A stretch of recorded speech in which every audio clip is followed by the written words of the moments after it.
Shalom famille, c'est l'heure de méditer notre pain du jour. Laissons-nous guider par le Saint-Esprit à travers notre sœur Mylène Makaye, que Dieu vous bénisse. Nous sommes le jeudi 23 décembre 2021 et nous sommes unis en esprit pour méditer un sous-thème. Le sous-thème c'est le secret qu'il nous faut pour exceller en Jésus. Prions pour recommander ce moment à la grâce du Seigneur. Père de gloire, je bénis encore ton saint nom en ce jour. Merci pour ce pain quotidien. Merci Père, toi qui nous fais grâce de nous améliorer chaque jour. Merci pour ce que tu fais dans la vie de mes frères et sœurs. Père, je te bénis pour la vie de ton serviteur, le berger Makaye. Que toute la gloire te revienne, Seigneur. Que toute la gloire te revienne.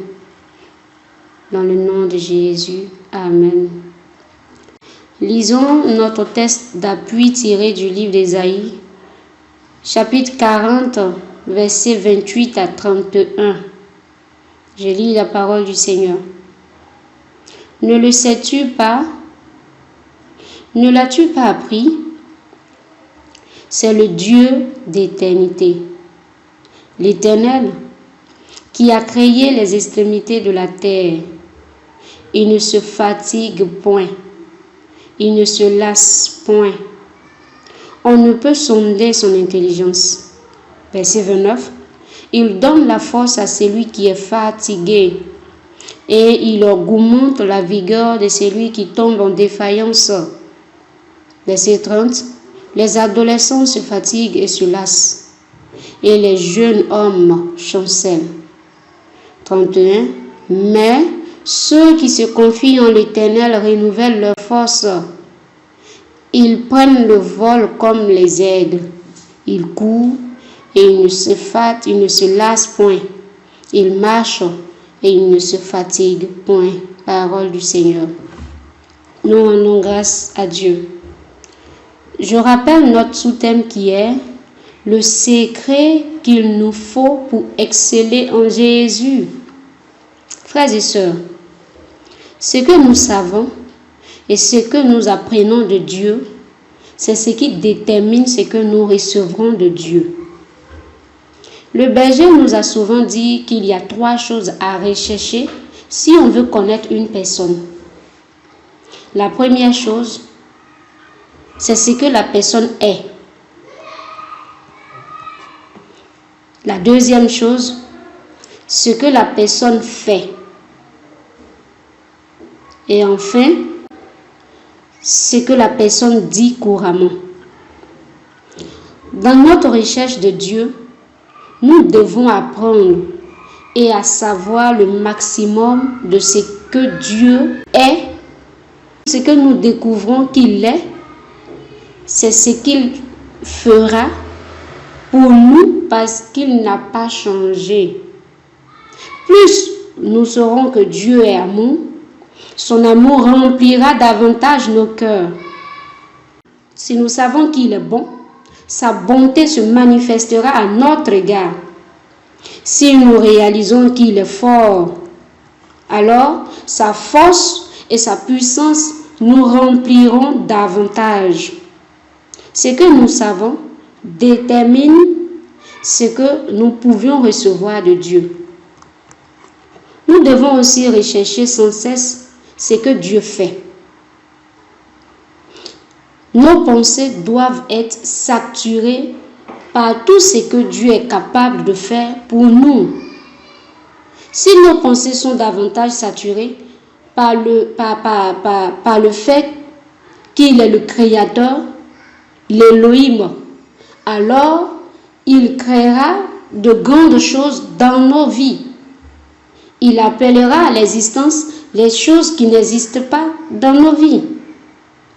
Dans Éphésiens chapitre 3, 20, la Bible dit que Dieu peut faire, par sa puissance qui agit en nous, infiniment au-delà de tout ce que nous demandons ou pensons. Et Philippiens 4,13 dit, « Je puis tout par celui qui me fortifie. » S'il y a des choses que nous ne pouvons pas accomplir nous-mêmes, il suffit de réaliser que celui qui peut les faire habite en nous depuis notre nouvelle naissance. Et alors, nous serons remplis de sa force. La troisième chose, c'est de découvrir le maximum de ce que Dieu dit à notre sujet. Il y a ce que les hommes pensent de nous. Il y a ce que Satan pense de nous. Et au-delà de tout cela, il y a ce que Dieu a dit à notre sujet. Nos pensées doivent être saturées par tout ce que Dieu a dit de nous. Et vous savez avec moi que tout cela est écrit noir sur blanc dans la Bible de chacun. La Bible est le testament dans lequel chaque croyant doit fouiller pour découvrir et saisir son héritage. La lecture de la Bible est malheureusement une activité personnelle. Personne ne lira la Bible à la place de son ami. Personne ne méditera à la place de son frère ou de sa sœur. La foi individuelle se bâtit en lisant personnellement la Bible, en écoutant personnellement les enseignements, en ayant une vie de prière personnelle. Gardons à l'esprit ces trois choses. Ce que Dieu est, ce que Dieu peut faire et ce que Dieu dit. Tout ce que nous venons de voir est comme une introduction à notre message de ce jour. Revenons donc à notre sous-thème et à notre texte d'appui. Dans le texte que nous avons lu, Ésaïe s'exprime dans le verset 28 comme dans un style qui remue la mémoire de celui qui l'entend. Il dit, « Ne le sais-tu pas? Ne l'as-tu pas appris ?» C'est une manière de demander quel est ton niveau de connaissance sur ce sujet. Et cela nous amène à explorer notre mémoire. Ésaïe s'apprêtait à dire des choses très importantes et très utiles à savoir au sujet de Dieu. Il dit, c'est le Dieu d'éternité, l'Éternel, qui a créé les extrémités de la terre. Il ne se fatigue point, il ne se lasse point. On ne peut sonder son intelligence. Ce sont des informations capitales et réconfortantes. Dieu est le créateur de tout. Dieu ne se fatigue point. Dieu ne se lasse point. Au verset 29, il dit, « Dieu donne la force à celui qui est fatigué, et Dieu augmente la vigueur de celui qui tombe en défaillance. » Tout cela est réconfortant pour ceux qui sont fatigués et pour ceux qui sont en défaillance. Personnellement, c'est rassurant et réconfortant pour moi-même. Je ne sais pas ce qui se passe en vous en entendant ces mots, mais moi, je sens une consolation qui remplit mon cœur lorsque j'entends ces paroles au sujet de Dieu. Il est le Dieu qui ne se fatigue point et qui est une source inépuisable de force pour celui qui se sent fatigué. Nous entendons fréquemment ce verset de Lamentation 3, versets 22 à 23, qui dit que les bontés de l'Éternel ne sont pas épuisées. Ses compassions ne sont pas à leur terme, mais elles se renouvellent chaque matin pour nous. Dieu est une source de bonheur. Et chaque matin, il renouvelle ses bontés et ses compassions pour ses enfants. C'est au verset 31 de notre texte d'appui que nous découvrons le secret dont il est question dans notre sous-thème. Le secret qu'il nous faut pour exceller en Jésus.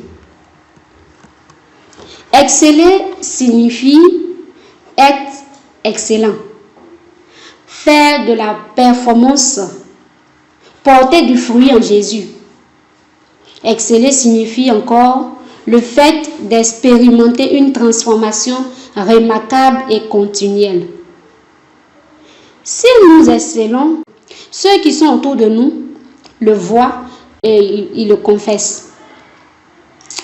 Dans le verset 31, il est dit ceci.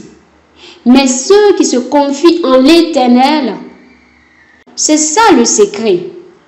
Se confier constamment en l'Éternel. Ceux qui se confient en l'Éternel renouvellent leur force. Ils prennent le vol comme des aigles. Ils courent et ne se fatiguent, ne se lassent point. Ils marchent et ne se fatiguent point. Se confier en l'Éternel, c'est le fait de se recommander continuellement à Dieu. Le fait de lui consacrer nos projets et nos activités. Le fait de lui confier tout, absolument tout. Nous devons apprendre à le faire durant nos moments de prière. C'est vraiment le secret qu'il nous faut pour une vie d'excellence dans le Seigneur. Pour une vie d'excellence dans le Seigneur. Lorsqu'on se confie en l'Éternel, nous recevons une force nouvelle venant de lui. Il augmente notre vigueur, il nous donne son intelligence et sa sagesse. Sa puissance remplit nos membres et nous sommes prêts à exceller. Ce n'est qu'avec les capacités de Dieu que nous pouvons prendre notre envol comme les aigles. Pour marcher sans nous lasser et pour courir sans nous fatiguer, nous avons besoin d'être renouvelés en termes de force. Et pour que l'Éternel refasse nos forces, nous avons besoin de nous confier totalement en lui. Le roi David se confiait beaucoup à Dieu et Dieu était toujours sa force. Tous ceux qui font des exploits sont ceux qui appliquent ce verset qui consiste à se confier totalement et continuellement au Seigneur. Ce que Dieu nous demande aujourd'hui, c'est d'apprendre à nous confier en lui, afin d'expérimenter sa puissance qui nous fera exceller à tous égards. À tous égards. Demain, nous nous retrouverons pour notre 5e sous-thème. Nous tendons vers la fin de cette semaine. Restons connectés. Notre sous-thème de demain, c'est 3 attitudes à épouser pour notre enrichissement spirituel continuel. Notre texte de base sera tiré du livre d'Ésaïe au chapitre 12, les versets 2 à 6. Que Dieu vous bénisse pour votre élan de soif et pour votre désir grandissant de demeurer en Dieu. Amen. Terminons par la prière. Père de gloire, béni sois-tu, toi qui ne changes point. Tu es le même hier, aujourd'hui. Seigneur, tu l'as fait avant même que nous ne te connaissions. Avant même que nous ne venions à toi. Tu l'as fait, Seigneur. Père, tu as dit dans ta parole, venez à moi, qu'ils viennent ceux-là qui ont soif.